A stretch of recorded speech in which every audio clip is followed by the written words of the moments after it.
Welcome to this podcast from Stratfor, leader in global intelligence. There's word today of a suicide bombing in Chechnya that apparently has killed at least 4 police officers. The bombing took place at a village about 12 miles outside of Grozny. It's just the latest outburst in the Caucasus region, where violence has been spiking for several months, and Moscow's showing signs of concern. Hello, and thanks for tuning in. I'm Marla Dial with the Stratfor Daily Podcast for Tuesday, August 25th.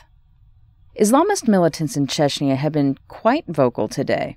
In addition to the suicide bombing targeting police in the Mesker Yurt village, rebels today called for the death of a moderate Chechen leader, Ahmed Zakhaev, who's taken asylum in London. In a statement posted online, Islamist rebels claimed Zakhaev has aligned himself with the Kremlin-backed president of Chechnya, which they say is an act of apostasy punishable by death. It's no coincidence that events are coming to a head in Chechnya and surrounding regions just now.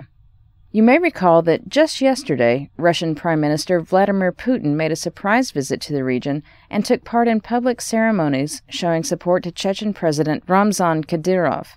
Among other things, the men laid wreaths at the grave of Kadyrov's father, President Ahmed Kadyrov, who was killed in a major bombing back in 2004.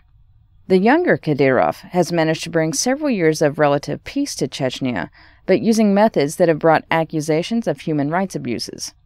Putin, who set out to break the Chechen rebel movement after visceral scenes like the Beslan school attack, has gone beyond symbolic shows of support for leaders like Kadyrov.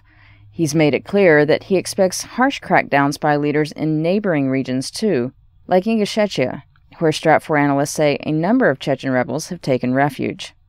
Violence is typical in the Caucasus during the summer months, but there's been a noticeable uptick in both Chechnya and Ingushetia recently, beginning with the attempted assassination of Ingushetia's new president in June, and continuing on with truck bombings, bicycle bombings, and suicide bombings like today's. The Ingush president, Yunusbek Yevkurov, is quite close to Kadyrov, and the rebels are worried about losing their base in a crackdown similar to Chechnya's, which naturally is just what the Kremlin wants.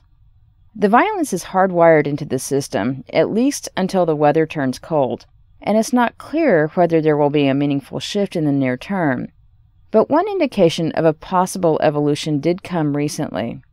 Last week, Chechen rebels claimed they were responsible for a breach at a dam in Siberia. Our analysts find that claim dubious for several reasons, but the key is that Chechen rebels say they'll be seeking out Russian economic targets and infrastructure for future attacks. That's something they haven't done before, but if they should manage to pull off attacks against Russia's energy industry, you might say the crackdowns we've seen so far were merely a warm-up for what's to come. This is just one of many geopolitical issues our analysts are monitoring on a regular basis.